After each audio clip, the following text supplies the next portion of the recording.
My salary should be ours, but yours is yours, she said during an argument about finances. I agreed without resistance and adjusted accordingly. Months later during divorce talks, that same logic didn't work the way she expected it to. Your money goes into the joint account. Mine stays separate. That's just how it makes sense for us. She didn't whisper it, didn't hesitate, didn't frame it as a question or a suggestion or something she was uncertain about. She delivered it the way someone reads aloud from a document they've already finalized, flat, clear, decided in a room I hadn't been invited to. I sat across from her at the kitchen table, the same table where we'd had 1,000 meals together, the same table where we'd made vacation plans and argued about whose turn it was to call the plumber and laughed until we had to stop eating because something got genuinely funny. I sat there and I heard something underneath those words that had nothing to do with bank accounts or income brackets or the practical logistics of shared household management. It wasn't a financial proposal. It was a map of who she believed I was to her, and more specifically, what she believed my income was to her. Not a contribution from a partner, not a choice I made every day out of something genuine, a resource, a given, a tap you don't think about until the water pressure changes. I looked at her across the table for a long moment. So your money is yours, I said slowly and carefully, watching her face while I said it. But my money is ours. She blinked, shifted slightly. That's not how I'd phrase it. I'm just making sure I understand the structure, I said. Quiet, steady, not cold. She explained it again, the higher income, the practical logic, the idea that I shouldn't expect her to drain her savings just because she happened to earn less than me. The word happen did something to me that I didn't show her. Like 11 years of calculated career building were something that had befallen me by accident, like weather, like geography, like being born left-handed. I didn't argue. I didn't lecture. I didn't raise my voice or give a speech or tell her what I was already quietly beginning to understand about the shape of what we had built together.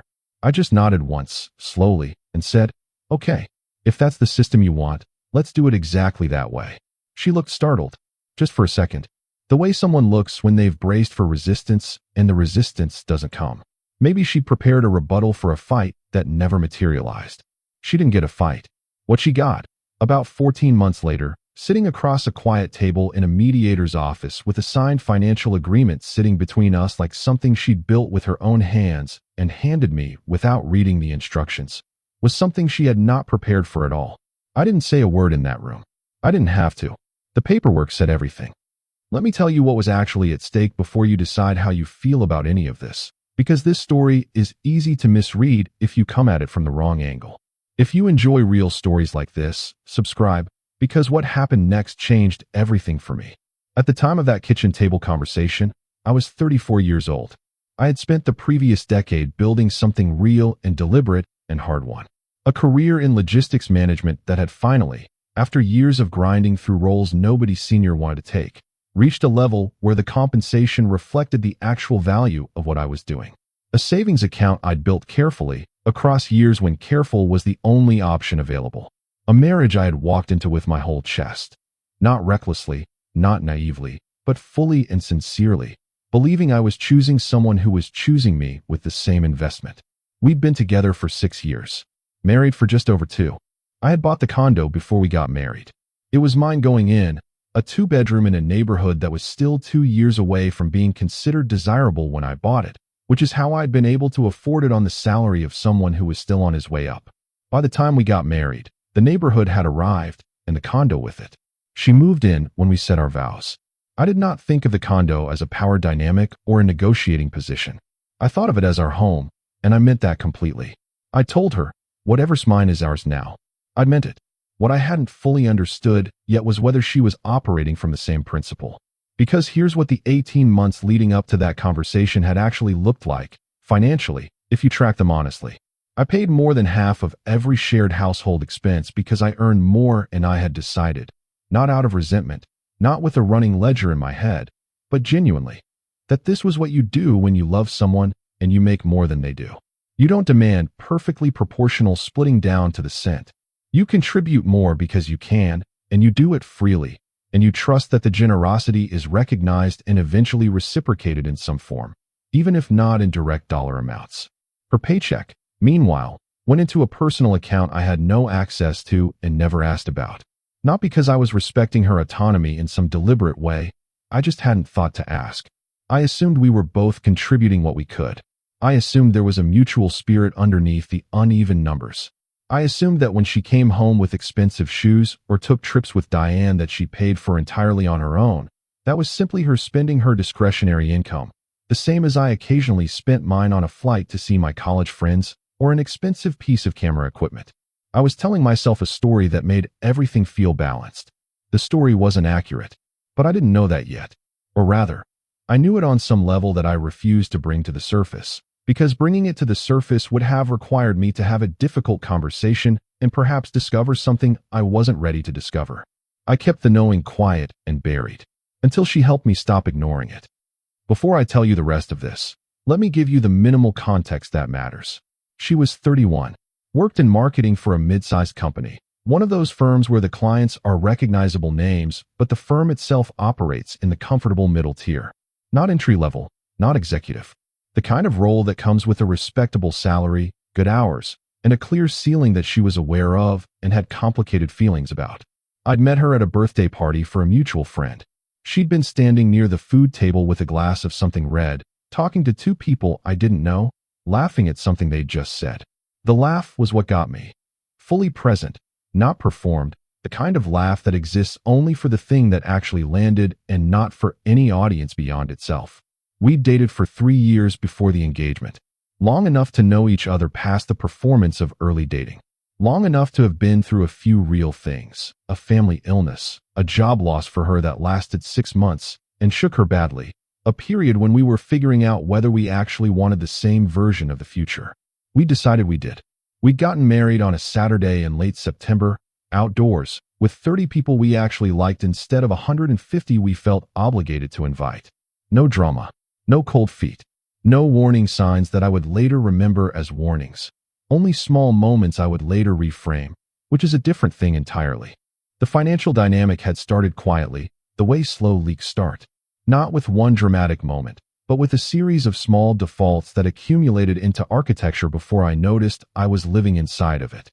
The first time I noticed something was about 4 months after we moved in together, almost a year before the marriage.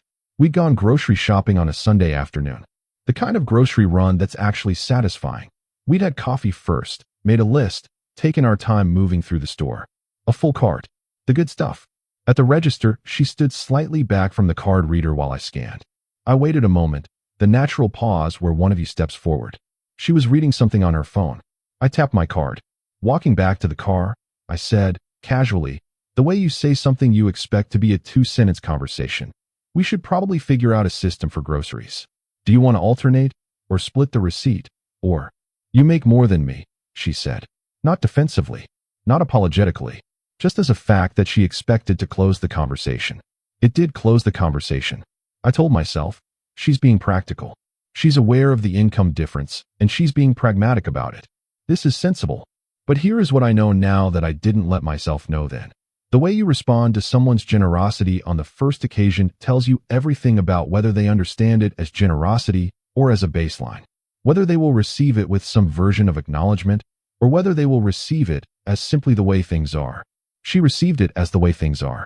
And I, because I didn't push back, because I told myself a story about practicality and love, allowed the way things are to quietly expand. Over the following year, You Make More became the invisible organizing principle of our household. Not said aloud much anymore. It didn't need to be. It just operated underneath everything. The restaurant tab, split unevenly without discussion. The repair bill for the bathroom fan, which I noticed had gone directly into my hands at the counter without a moment of hesitation on her part. The monthly subscriptions, the weekend activities, the spontaneous invitations from friends where I almost always paid more without quite knowing how it happened. Her salary disappeared into an account I never saw. Mine disappeared into the shared life we were building. I kept telling myself this was fine, that I was contributing more because I could, and that was simply the right thing to do. That the imbalance wasn't really an imbalance, just a difference in form. She contributed in other ways, different ways, ways that didn't show up in the ledger but showed up elsewhere. I was not entirely wrong about that. I was not as right about it as I wanted to be. The kitchen table conversation happened on a Tuesday evening in October. I want to tell you about the circumstances, Because context is not everything, but it is something. I had received a significant raise 2 months prior. Not an unexpected raise. I had been working toward a senior role for over a year, and the promotion and the accompanying compensation had both landed within the timeline I projected. It was a real increase, meaningfully more room in my monthly budget than I'd had before. I hadn't made a production of it. I told her the number, said it would help us put more toward the house savings goal we'd been loosely talking about for a year. She'd been pleased, had said something warm about how hard I'd worked for it. 2 months passed. The raise became the new normal. And then she sat down at the kitchen table on a Tuesday with her laptop open. I've been thinking about how we handle our finances, she started. The specific cadence of someone who has rehearsed the opening line enough that it sounds unrehearsed. I put down what I was reading. Okay, I think we should formalize our approach. Right now it's all sort of informal, and I think that creates confusion, and I think a clearer structure would be better for both of us. She was right that the structure was informal. She was right that clarity was better. I was already nodding before she finished. Your salary, since it's higher, should go into the joint account. That covers the house, the utilities, the bills, all the shared expenses. My salary, I'd like to keep in my personal account. For my own investments, my own savings, my personal spending. Separate. I sat with that for a moment. Just a moment. So your money stays yours, I said. And my money is ours. When you phrase it like that, it sounds. I'm not phrasing it any particular way. I'm repeating back what you said to make sure I have it right. She adjusted. What I mean is that the income split between us justifies a different contribution structure. You earn more, so your income makes more sense as the household foundation. My income, I want to keep as mine. That's all. That's fine, I said. And I meant it, in the sense that I was going to agree to it, which I was, regardless of what I thought of it. But if that's the structure, I want to make sure we're being exact about it. Your money stays yours, and my money above what the household needs also stays mine. She blinked. What do you mean? I mean the logic runs both ways. If your income is yours, then my income above the joint obligations is also mine. I contribute to the household what the household costs. What's left from my salary is mine the same way yours is yours. She thought about that. I could see her processing it, looking for the angle, checking the arithmetic. Well, obviously, she said, in the tone of someone who has just heard something they don't think is obviously true but can't immediately say why. That's what I'm proposing. Good. I reached across the table, gently closed her laptop. Then let's document it properly. If we're formalizing this, it should be formal. Written, signed, both of us agreeing to the exact terms. She laughed a little. You're being so serious about this. Money is a serious thing, I said. And so is our marriage. I'd like both of them to be clear. She agreed. I believe, in that moment, she was calculating that I'd let it drift. That I'd bring up the documentation idea once, and then the busyness of daily life would absorb it, and we'd fall back into the informal arrangement she'd been operating within, and the proposal would have served its purpose, codifying in her mind what was already true in practice, without actually changing anything on paper. She was incorrect. The following week, I was sitting in an attorney's office downtown, a family law attorney named Whitmore. She came recommended by a colleague of mine who'd gone through a fairly amicable divorce 3 years earlier and had described her as someone who was direct, thorough, and completely without drama. That last quality mattered to me most. I told her what had happened, what my wife had proposed, what I'd agreed to, what I wanted to understand. She listened without interrupting, which I appreciated. What you're describing, she said when I finished, is a post-nuptial financial agreement with an individual property carve-out. It's not uncommon, and it's enforceable if it's done correctly. I asked what correctly looked like. She explained. Both parties signing. Both parties having an opportunity to review. Witnesses. Proper language that withstood the state's requirements. Consistent operation that demonstrated both parties understood and honored the terms. The key thing to understand, she said, folding her hands on the desk, is that if you're going to formalize this arrangement, you need to follow it completely, not selectively. If your income above household obligations is classified as individual property, you need to actually treat it that way. Maintain a genuinely separate account. Make consistent deposits. Keep records. If you don't fully operate within the terms, the agreement weakens. I told her I understood. One more thing. She looked at me evenly. Are you coming in here to protect yourself from something you already see coming? Or are you genuinely just trying to honor what your wife proposed? I thought about that honestly. Both, I said. Is that a problem? It's accurate, she said, which is better than most things I hear in this office. We spent another hour going through the structure. By the time I left, I had a clear understanding of what the document needed to say, what behaviors would demonstrate I was operating within it, and what records I should keep. 2 weeks later, she reviewed the draft and signed it at the kitchen table on a Thursday evening, using a pen I'd left beside it when I put it out. She reviewed it for about 4 minutes. She asked one question about whether my mortgage contributions from the joint account would factor into the property equity analysis. The attorney had anticipated that question and addressed it in the language. I pointed to the relevant clause. She read it, nodded, signed, initialed every page. I watched her write her initials in the same casual way she might initial a delivery slip. No pause. No second reading. No, let me have someone look at this. 14 months later, in a mediator's office, when she said that she had not fully understood the implications of what she signed, I thought about those initials. Each one, written without hesitation. But that comes later. I want to tell you about the 4 days after she signed the agreement. Not because anything dramatic happened, but because those 4 days are where the actual change occurred, not in what I did, but in how I thought. I sat with the agreement for a day. I thought about everything it meant. I thought about the years of dinners where I'd covered more than my share. The grocery runs. The repair bills. The way her phone stayed in her pocket at the cash register when we were together and came out only when she was alone. The trips I'd paid for that she'd enjoyed as though they were a shared choice, when really they were a choice I'd made unilaterally, because saying anything about it would have felt small. I thought about all of it, and I let myself feel, for one quiet afternoon, the full weight of what those years had cost me. And then I made a decision. Not a dramatic one. Not an angry one. A quiet, exact, completely aligned decision. I was going to follow this agreement exactly as written. To the letter. In every direction. My money above household obligations was mine, which meant I was going to build something with it, carefully and consistently. That was mine in ways that couldn't be renegotiated afterward. I opened the individual brokerage account on a Saturday morning. Increased my 401k contribution to the maximum allowed that same afternoon. Set up automatic monthly transfers into a high-yield savings account on Sunday. By Monday, I had a financial structure that matched the document she'd signed. Clean, documented, consistent, and completely within the terms of what she'd proposed. I didn't tell her. Not because I was hiding anything. The agreement made it clear this was within my rights. But because she hadn't asked, and I didn't volunteer information she hadn't shown any interest in. She had structured our finances to give herself independence and privacy. I simply used the same independence and privacy she designed into the system. For the first 5 months after the agreement, the surface of the marriage looked almost exactly like it had before. We had dinner together most evenings. She cooked maybe twice a week. I cooked the other nights, and we ordered in on Fridays. We watched the same shows in bed on weekend evenings. The laptop balanced between us, arguing pleasantly about whether to watch the next episode or go to sleep.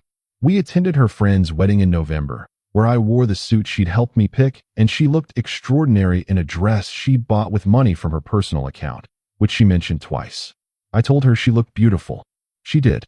We went on a trip in the spring, her idea, somewhere she'd wanted to visit for years. We split the costs evenly.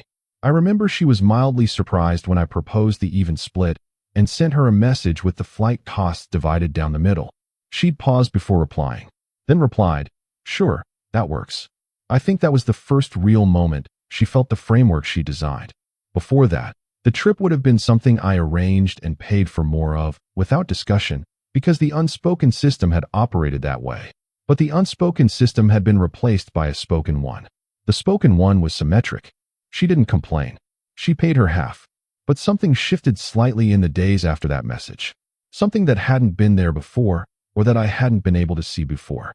A small, careful quality that entered how she looked at certain things, like she was measuring distances she hadn't needed to measure previously. I noticed. Didn't say anything. We went on the trip. It was genuinely good. The kind of travel that reminds you what you liked about each other before the daily machinery of life buried it. We walked through markets and ate meals that cost too much and slept in a room with old wooden shutters that let the morning light in at a particular angle. There were whole days where the heaviness I'd been carrying quietly for months lifted entirely, and I thought, maybe it's fine. Maybe it's going to be fine. I wanted it to be fine. I think it's important to say that. I was not sitting inside that marriage waiting for it to fail. I was, actively and genuinely, hoping it would find its way back to something mutual. I had built the financial protection because I had understood something clearly, and I would have been a fool to ignore it. But hoping it would be fine and being foolish about it are different things. I did the first one. I refused to do the second. The bathroom renovation conversation happened in September, about 8 months after the agreement was signed. She brought it up on a Sunday morning when we were both still in the stage of the day that happens before real conversation. Coffee, phones, the slow arrival of the day. "I want to renovate the bathroom," she said. I said the bathroom seemed fine to me. "It's outdated." She'd clearly been thinking about this for a while. "The tile is original from whenever the building was put up. The vanity is wrong for the size of the room. And I've always wanted a freestanding tub." That last thing was said with a particular quality. The way you say something you've wanted for a long time and have finally decided to say aloud. I asked her what she had in mind in terms of cost. She had done research. She pulled up her phone and showed me quotes she'd gathered from 3 contractors. The estimates ranged from $17,000 to $22,000, depending on the scope. "We should use the joint savings," she said. "Joint savings is sitting at about $5,000, I told her. She looked at me. "That's it." We spent down about 8 months of the renovation fund on the European trip and the car repair and the holiday travel. The joint account is meant to cycle through on expenses. It's doing what it's supposed to do. "Okay." She nodded slowly. "But you have savings beyond the joint account." "I do. In my individual account." "Right. So, under the agreement you proposed," I said, "my individual savings is individual property. The same way your individual savings is yours." Another one of those silences. The specific weight of it was new, denser than the regular pauses between us. "I proposed that for reasons of personal financial independence," she said carefully. "Not so that we'd be completely unable to do anything as a couple." "We can absolutely do something as a couple," I said. "We can use what's in the joint account, and we can both contribute from our individual accounts to top it up. That seems completely fair under the structure we agreed to." The question underneath what I wasn't quite saying. Are you willing to contribute from the account that has been yours all along? Are you willing to let your money be ours for something you want? She understood the question without me asking it. She didn't renovate the bathroom. She also started looking at me differently. Not with hostility exactly. With a kind of recalibrated attention. The way you look at something you thought you understood when you realize you've been looking at the wrong part of it. The Diane conversation happened on a Friday evening in October. I want to describe exactly how I heard it, because the exact circumstances matter. I had been upstairs working on a presentation for a Monday meeting. Around 7, I came down for a glass of water. The kitchen light was on. The hallway to the kitchen was dark. I could see the kitchen doorway from the stairs, which were unlit, and I could hear her voice before I reached the bottom step. She was on the phone, standing by the kitchen window, speaking in the animated tone she used with Diane, faster than her usual pace, less measured. The version of her voice that existed before it had learned to account for my presence. I heard my name. Stopped on the second to last step. I want to be clear that I did not stand there and deliberately eavesdrop for minutes on end. I heard enough to understand what was being said, and then I went back upstairs. What I heard was this. She was describing the bathroom conversation to Diane. She was explaining that she'd proposed a financial structure and I'd agreed to it, and she'd signed a document. And now, apparently, I had a separate account that had been quietly growing for months, and she'd had no idea it was that substantial, and the agreement she'd signed made it individual property. And she said, and I want to get this right because I have thought about these words many times since that night, she said, "I thought it would stay more mutual somehow. I thought he'd just do the formal thing for the household and kind of leave it blurry on his end. I didn't think he'd actually run with it the way he has."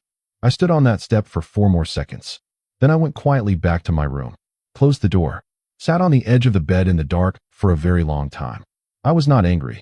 I want to be careful about describing what I felt in that moment, because it wasn't the clean, simple thing that anger is. It was more like arriving somewhere. Like I had been walking toward a door for a long time, and I had just now put my hand on it, and behind the door was something I'd been told wasn't there. She had proposed the framework. She had signed the document. She had expected me to operate within the obligations without claiming the protections. She had designed a system and then trusted that I would power it asymmetrically, that the formalization would protect her interests while my compliance would remain informal and generous and unlimited, the way it had always been. And when I had simply followed through, fully, completely, in both directions, she had been surprised. That surprise told me everything I had not been letting myself understand. I didn't sleep well that night. Not because I was plotting, not because I was running numbers, because I finally let myself know what I had known for longer than I wanted to admit. We made it another 4 months. Those 4 months deserve to be described honestly, which means slowly. Nothing exploded. There was no single terrible night, no confrontation that cracked everything open, no scene I could point to and say, that's when it ended. It ended the way a tide goes out. Each wave a little shorter, each return a little less complete. Until one morning you're standing on the beach and the water is just gone and the sand is cold and flat and extending into a distance that used to be full of something. We were polite. We were functional. We shared a home and a bed and the surface of daily life with the careful efficiency of two people who have decided, without saying so, that maintenance is what remains when the animating force has drained away. I went to the gym early in the mornings because the empty hours felt better filled with something physical. She spent more evenings on the phone. I stopped noticing with whom. We had a dinner party in November that went well, by external measures. People laughed, the food was good, someone brought excellent wine. Afterward, doing the dishes together, we had exactly one real exchange, a brief, funny moment about something a guest had said, and then went quiet again. I remember standing at the sink and thinking, this is what's left. Not bitterly, just precisely. This is what's left when you remove what was underneath it. She sat down across from me on a Thursday evening in February. The new lamp she'd bought with her personal account was on in the corner. It was a genuinely beautiful lamp. Warm, amber-toned, the kind of light that makes a room feel like something is possible in it. She said she thought we needed to talk. She said she'd been unhappy for a while. She said we wanted different things. She talked about connection and distance and the way the relationship had become something administrative, two people managing a shared system more than building a shared life. She said it well, actually. She was not wrong about any of it. Technically, the connection had eroded. There was distance. The administration had crowded out the living. What she didn't say was anything about why, and I was not going to say it for her. I listened until she finished. I agree, I said. I think if we're honest with each other, we've both known for a while that this isn't working the way either of us needs it to. I kept my voice even. I want to handle this correctly, without it becoming ugly or adversarial. She said she wanted that too. I'll contact a mediator, I said. I'll pull together the financial documentation. We'll go in with everything clear and laid out properly. She looked relieved, like she'd been braced for something more dramatic, and the groundedness of my response had made it easier. Thank you, she said. I nodded. We sat with the lamp for a few more minutes without speaking. Then I went upstairs and lay in the dark and did the slow, quiet work of genuinely letting go of something I had genuinely loved. It takes time. Nobody tells you how long it actually takes. It took me the rest of that night and many nights afterward. I spent the 3 weeks between that conversation and the mediation appointment being more organized than I had perhaps ever been in my life. I contacted Whitmore. She had my file from the original consultation. She was unsurprised. She told me with no judgment in her voice whatsoever, seen this particular pattern before. We went through the documentation together. The agreement. Every bank statement for the joint account for the full 14 months it had been operational. Every deposit, every withdrawal, every expense cross-referenced with what the agreement specified. My individual account statements, showing deposits beginning the month after the agreement was signed, consistent and regular, funded by exactly the portion of my income that the agreement classified as individual property. She looked at it all carefully and then said, "You've been thorough." I was following the terms, I said. "You were following the terms correctly," she said. "There's a difference between compliance and documented compliance. You did both." I asked her what I should expect. She told me, not with false optimism, just with a particular clear-eyed readiness that made her good at what she did. I walked into that mediation appointment with a folder. Just a folder. She walked in with Diane, who waited in the hallway with her coat on, sending what I imagined were supportive messages on her phone. The mediator's name was Thornton. He had the specific bearing of someone who has sat in rooms like this one hundreds of times and found a way to do it without the work corroding the person doing it. 50s. Gray at the temples. Reading glasses that he removed and replaced depending on what he was looking at. He was neutral the way a very good referee is neutral, not blank, but rigorously impartial. Someone whose fairness you trust specifically because it's clearly costing them nothing to extend it equally. He went through the documents in order. He started with the general financial picture, asked questions about the joint account, the mortgage, the property history. I answered everything straightforwardly. She answered her portions the same way. Then he reached the post-nuptial agreement. He read it once. He set it down. He picked it up and read it again. This agreement, he said, in his measured mediator's way, designates separately maintained assets as individual property for both parties. Both parties signed this document 14 months ago. Is there any dispute about its validity? I signed it, she said. But I want it on record that when I proposed the arrangement, I had a different understanding of how it would operate in practice. Thornton looked at her. Can you describe the different understanding? She tried. She said she'd proposed the arrangement for reasons of personal financial independence. She said she'd meant it as a way to have some separation of finances, not as an invitation for a completely bilateral division. She said she'd expected that in practice, the finances would remain more collaborative, more fluid, more, and here she used a word that landed in the room with particular weight, mutual. She said she hadn't known he'd been building a separate account. The agreement, Thornton said gently but precisely, would have allowed him to do exactly that. You proposed that income above joint obligations remain individually held. He held his individually. He set the document down. Did you read this agreement before signing? A pause. I read it, she said. Did you have the opportunity to seek independent legal advice before signing? Another pause. I didn't think that was necessary, she said. Thornton made a small note. The room was very quiet. She turned to look at me, and I want to describe what I saw in her face in that moment accurately, not cruelly. It wasn't fury. It wasn't the hot anger of someone who feels betrayed.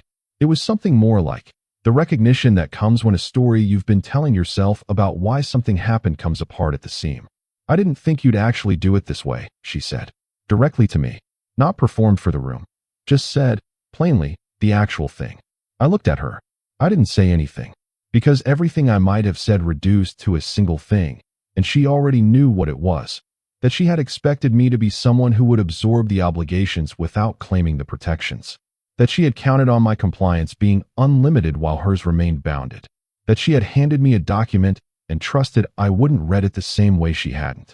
Thornton cleared his throat gently. Let's continue going through the documentation. We continued. The weeks after the initial mediation session were not clean or simple. She requested additional sessions. They were granted. She attended with a changed energy, less certain, more searching, looking for a crack in the documentation that wasn't there. I came to each session with the same folder, the same records, the same even-voiced answers to the same questions. She hired an attorney. The attorney sent a letter suggesting the agreement had been signed without full legal counsel and under circumstances that might warrant reconsideration of its terms. My attorney replied with 3 things: the complete email record of her reviewing and approving the draft language, the signed document with initials on every page, and a timeline showing the agreement had been operational for over 14 months with no objection, no request for modification, and no communication from either party suggesting any concern with how it was being implemented. Her attorney did not send a second letter. There was a period of about 2 weeks where I didn't know what would happen. Not because the documentation was weak, it wasn't, but because you never know, entirely, what a process will produce until it's finished.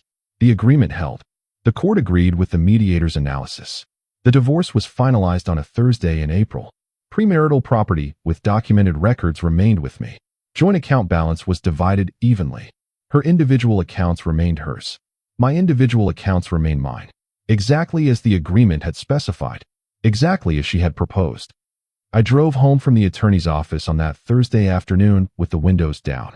It was one of those April days that feels borrowed from a warmer month. The air warm, but not yet heavy. The kind of light that makes everything look temporarily clean. I drove a longer route than I needed to. Not thinking about anything in particular. Just being in motion. When I got home, I sat in the condo. My condo again, properly, fully, undisputedly, for a long time in the chair by the window. I didn't feel triumphant. I didn't feel vindicated in the charged, dramatic way that word usually implies. I felt, honestly, emptied. Like a room after the movers have been through it. You can see the shapes in the dust where things used to stand. The room is yours again, but it's a different kind of yours. The version that comes after something was there and is now gone. I had loved her. Not perfectly. Not without the particular failures of attention and assumption that any long relationship accumulates. But genuinely and with real effort, for years. The thing that hurt most, more than any financial accounting, more than the paperwork or the mediation sessions or the attorney letters, was the knowledge that she had seen my generosity as the natural condition of the relationship rather than a continuous choice I was making. That she had never fully distinguished between what I gave freely and what she was owed. That's the wound that doesn't appear on any document. That's the one that takes the longer time. I took 3 weeks off work after the divorce. Not in crisis. Not in the dramatic mode of someone whose life has come apart and who needs to be put back together. Just in the slower gear that becomes available when something that was taking enormous energy to maintain simply stops. I took the vacation I'd been carrying on the books for 2 years. I went somewhere I'd wanted to go for a long time. A small town on the Pacific coast that I'd seen in a travel magazine page I'd torn out at a dentist's office and kept in my desk drawer like a small quiet promise to a future version of myself. I stayed in a room with an ocean view. I slept without an alarm. I ate at the kind of places where the best option is to sit at a bar and order whatever the person beside you is having because they've been there before and they know something you don't. I called my brother on the 4th day. We drifted during the marriage. Nothing hostile, just the natural drift that happens when you're building a life with someone and the life requires enough attention that you start to leave other things unattended. He'd noticed the drift. So had I. Neither of us had said anything about it directly until that phone call. We talked for almost 2 hours. About his kids. About our parents. About a road trip we'd taken in our 20s that neither of us had thought about in years, but that came back in perfect detail once we started pulling at the thread of it. About nothing important and everything that mattered. When I hung up, I sat looking at the ocean for a while. Then I ordered another coffee and started a list. Not a life plan. Not a recovery strategy. Just a list of things I wanted to do next.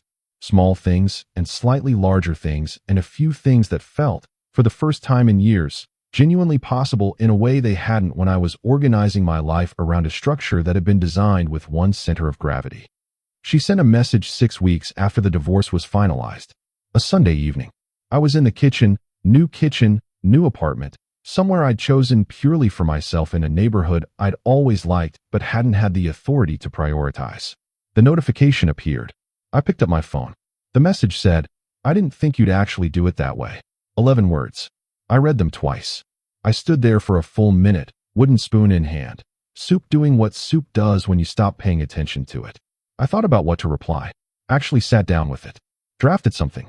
A response that was measured and not unkind, that acknowledged her feeling without conceding any false culpability on my part. It was a good response. It said what I meant. I deleted it. Drafted another one. Shorter. Still honest. Deleted that too. Because everything I could write reduced to a single truth that she had already demonstrated she understood, or she wouldn't have sent the message in the first place. The truth was, I had done exactly what the document said. No more. No less. She had proposed the logic and I had applied it symmetrically, and the only thing that surprised her was the symmetry. That's not a truth I needed to articulate for her. It's a truth she was going to have to articulate for herself. I put the phone face down on the counter. Went back to the soup. Left the message where it was. I'm 36 now. I have an apartment I actually like. Smaller than the condo in square footage, but larger in every other sense. I chose everything in it, down to the specific books arranged on the shelf by the window, and the chair I spent 3 weekends looking for because I knew exactly what I wanted and wasn't willing to settle for approximately what I wanted. The financial picture is the healthiest it's been in my adult life. Not because I'm rich, I'm not, but because I'm operating with real clarity now about what my money is doing and what I'm building it toward. The brokerage account that I opened the week after she signed that agreement has compounded quietly across the subsequent period and represents something I can actually see and plan with. The 401k is where it should be. The savings account earns what it earns. I look at the numbers every month with the particular satisfaction of someone who made decisions and is watching them bear out. Work is good. A promotion last year. The title finally matching the actual job. Travel I genuinely like, airports and all. I cook real meals on weekends. I have dinner with friends and stay too late because nobody's tracking whether I'm home. I call my brother on the 3rd Sunday of every month. We've made it a thing. I sleep, mostly, without the low-grade tension I didn't notice had become permanent until it was gone. There is something I have to say about the version of myself in this story, because I've thought about it enough that leaving it out would make this incomplete. I was not without fault. Not in the way you'd expect me to say that. Not as a reflexive disclaimer designed to make me look balanced. I mean it specifically. For years, I allowed a financial dynamic I was uncomfortable with to continue because naming it would have required me to have a difficult conversation and risk discovering that what I feared was true. That's not nobility. That's avoidance. I should have said, in the first year of our relationship, clearly and directly, "This is what I see happening, and it doesn't feel like a partnership to me." Not as an accusation, not as an ultimatum, just as an honest conversation between two people trying to figure out how to build something fair. I didn't. I told myself stories. I called it generosity when it was partly generosity and partly a refusal to look at something uncomfortable. I let the architecture build up around me while I was living inside it. And by the time she sat down at that kitchen table, I had let it go on so long that the only thing I had the energy left for was not another explanation, but simply following through, taking her at her word, applying her logic without modification. If I had spoken up earlier, maybe things would have looked different. Or maybe they would have looked exactly the same, just sooner. I don't know. I can only know what I actually did. Here is what I've actually learned from this, stated as plainly as I can manage. Watch how someone responds when their logic is applied to them equally. Not the logic they state when they're presenting their values. People can state any values. The logic they operate with. The logic visible in the gap between what they say is fair and what they do when fairness actually runs in both directions. When someone proposes a financial arrangement that protects their resources while drawing on yours, and then is surprised when you simply follow the same arrangement symmetrically, that surprise is the data point, not the arrangement itself. The surprise. The arrangement can be explained a dozen different ways, some of them reasonable. The surprise cannot be explained. It reveals exactly what was expected, that you would be a different kind of person than they were. More giving, less bounded, more subject to obligations, and less entitled to protections. Pay attention to who surprises themselves when you take them completely, genuinely, fully at their word. That surprise is the entire story. The fireproof safe moved with me to the new apartment. Same safe, different address, different life. The post-nuptial agreement is still in it, along with the bank statements and the documentation. I don't need it anymore. The legal process is finished. There's nothing the folder can do for me now. I keep it the way you keep certain things, not out of sentiment, and not as a trophy, but as a record. A record of a moment when I decided to take someone seriously. To agree, completely, and without bending, to the system they designed. To honor it in both directions. She drew the lines. I agreed to stand behind them. Both of us. And all these months later, in an apartment I chose for myself, cooking soup on a Sunday evening with my phone face down on the counter, with money in accounts that exist because of clarity rather than in spite of it, with a quiet that is finally genuinely quiet rather than the silence of things being left unsaid. I still believe it was the right thing to do, not because it was clever, not because it worked out in my favor, but because it was honest. I did exactly what was asked of me, no more, no less, and that, in the end, was the only thing I had any real control over. She thought I wouldn't actually do it that way. She was wrong. That's the whole story. That's the only story. Both of us standing on opposite sides of the line she drew. Both of us exactly where we said we'd be. There is something that happened during those middle months, after the agreement, before the bathroom argument, that I haven't mentioned yet because I wasn't sure how to place it in the timeline. I noticed she had started checking the joint account balance more often. Not in a paranoid way, just more often than before. She had access to the joint account. We both did. That was part of the structure. And where before she had seemed largely uninterested in the running balance, I started noticing that she would occasionally glance at the app on her phone and then set it down without comment. I didn't ask what she was looking for. I think she was looking to understand how the household machine worked now that it had been formalized. Before the agreement, the money flowing in and out had been shapeless, undefined, unattributed, just existing in a shared pool with no ceremony. After the agreement, every deposit had a source, and every withdrawal had a category, and I think she was slowly recognizing the shape of the thing she'd designed. The joint account was funded exactly to its purpose, not overflowing, not generating surplus, carrying its weight precisely and no more. She understood something in those quiet account-checking moments that she hadn't fully understood when she proposed the arrangement. She understood that when you define exactly what someone owes you, you also define exactly what they don't. Before the agreement, there was always a question of what I might contribute, how generously, in what form. The informality created room for abundance, room for me to do more than was strictly expected because expectation hadn't been strictly defined. The agreement had defined everything. And definition is a fence. It keeps some things out. It also, I think she was beginning to realize, keeps some things in. I want to describe one more thing from the mediation room, because it happened and it matters, and I haven't been fully honest about what it cost me to sit through it. After Thornton confirmed the agreement standing. After she said I didn't think you'd actually do it that way. After the formal portion of the session ended and Thornton stepped out briefly to allow us a moment. We sat across from each other in the quiet room. She looked tired. Not defeated tired. Just human tired. The way anyone looks after carrying something heavy for a long time and finally setting it down in a place that isn't where they'd planned. I didn't want it to end like this, she said. She was not performing. I know the difference. That was a real sentence. I know, I said. I genuinely thought what I proposed was reasonable. I know that too. She stopped. Started again. I thought you'd understand that I meant it in the spirit of, not in a legal, bilateral. She stopped again. I looked at her. You proposed a structure, I said, as gently as I could while still saying the true thing. I agreed to it. I honored it in every direction. If the structure wasn't what you meant, I'm genuinely sorry. But I followed what was in writing. She nodded slowly. Not an agreement exactly. In the slow way of someone who has heard something they can't argue with and are deciding how to carry it.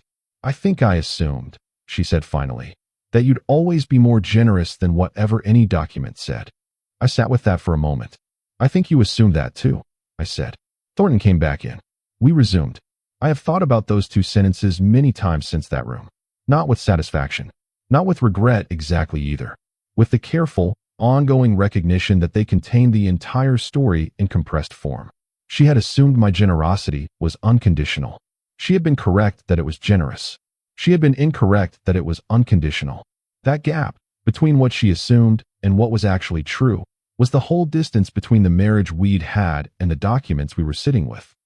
In the months after the divorce, I did a lot of reading. Not self-help books. Not anything prescriptive about relationships or recovery or how to emerge from a difficult experience as a better person in 12 organized steps. Just reading. The way I'd read before the marriage consumed the available hours, and I'd let the habit go without noticing. Fiction mostly. The kind where the author is interested in how people actually work. Not the idealized version, not the dramatic version, but the quiet, complicated version where most of what happens inside people never gets said aloud, and everything important is in the gap between what characters mean and what they manage to express. I found myself recognizing things. Not specifically my own story, just the general truth underneath it. The way people build systems and then inhabit them without questioning whether the system was built for both parties or just for one. The way generosity can be received as entitlement so gradually that neither person notices the transition. The way love and fairness can exist in the same relationship and still fail to find each other. It helped, the reading, not to process or heal in any deliberate way, just to feel less alone inside the specific experience of having been in something and understood it too late and handled it as well as I could once I finally did understand. My mother asked me once, about 3 months after the divorce, what I had learned. She didn't ask it sentimentally. My mother is not a sentimental person. She asked it the way she asks most things, directly, with genuine curiosity, without softening the question into something easier to dodge. I thought about it for a moment before answering. I learned, I said eventually, that I stayed in a pattern I was uncomfortable with for much longer than was good for me, because I told myself that generosity was the same as love and that the pattern would change if the love was real enough. She was quiet. And, she asked, because she knows me well enough to know when I'm not finished. And I learned that generosity without boundaries isn't just generosity. At some point it's permission. It tells the other person, this is what you're allowed to expect from me. And once you teach someone what to expect, changing it feels to them like a betrayal, even if it was always unsustainable. My mother nodded. You were too patient too long, she said. Yes, I said. And then you stopped being patient all at once. I didn't stop being patient. I just started being exact. She looked at me for a moment. Then she said, there's not as much difference between those two things as you think. I've thought about that a lot. She might be right. But I also think, and I said this to her, slowly, trying to be honest, that there's a version of patience that becomes its own kind of dishonesty. That's staying in something without naming what's wrong, absorbing what shouldn't be absorbed, letting patterns calcify rather than confronting them. That's not patience in the noble sense. That's avoidance dressed as accommodation. And it doesn't serve either person. I should have said something earlier. I've said that already in this story. I'll keep saying it, to myself, until it becomes the lesson that changes the next thing rather than just the understanding I arrived at too late for this one. 6 months out from the divorce, I was sitting at the small table in my apartment on a Thursday evening eating dinner alone when I had a moment that I can only describe as arrival. Not dramatic, not a revelation or an epiphany, just a quiet, very ordinary feeling of being in the right place at the right time in the right life. The dinner was good. Something I'd made slowly on a weeknight for no reason other than that I had time and I wanted to. The apartment was quiet in the way apartments are quiet when they've become genuinely yours. Not the silence of things being managed or suppressed, but just silence, easy and ambient and completely ordinary. I was reading while I ate. The lamp by the window, a lamp I'd chosen, on a Thursday, from a shop I'd gone to specifically because I'd seen it in a window and thought, that lamp, I want that lamp in my home, was on, casting exactly the light I'd wanted it to cast. I thought, I'm okay. Not in the voice of someone reassuring themselves. In the flat, accurate voice of someone taking a reading. I'm okay. I'm here. This is mine. I've been through something, and I'm on the other side of it, and I'm still the person I wanted to be throughout it. That felt, quietly, and without ceremony, like enough. I went back to work feeling, in some way I hadn't anticipated, lighter than I had in years. Not because the marriage ending was a relief in any simple sense.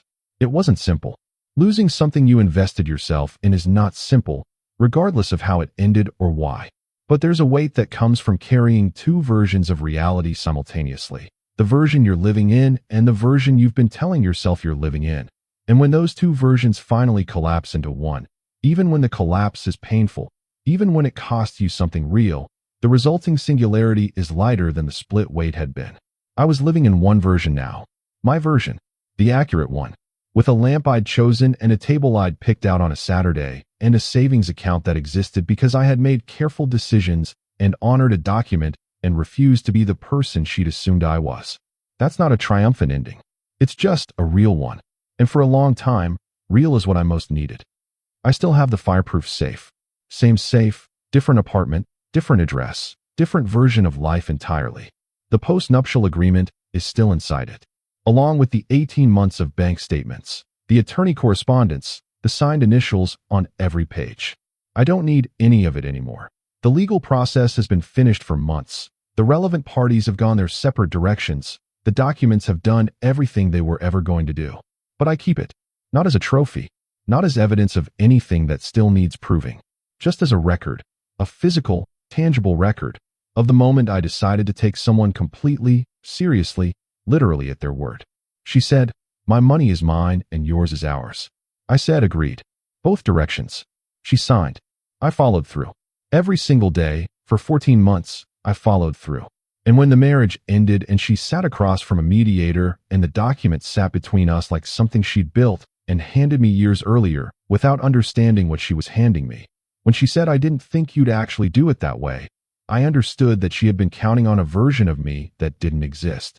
A version that was generous without limits, obligated without reciprocity, committed to a system that was designed by her and powered by me. That version of me didn't exist. This version does. He keeps his word. He follows agreements. He's sitting at a table with a lamp he chose, eating dinner he cooked, in a life he built from scratch after the other one ended. And he's completely, cleanly, legally, absolutely fine. She drew the line.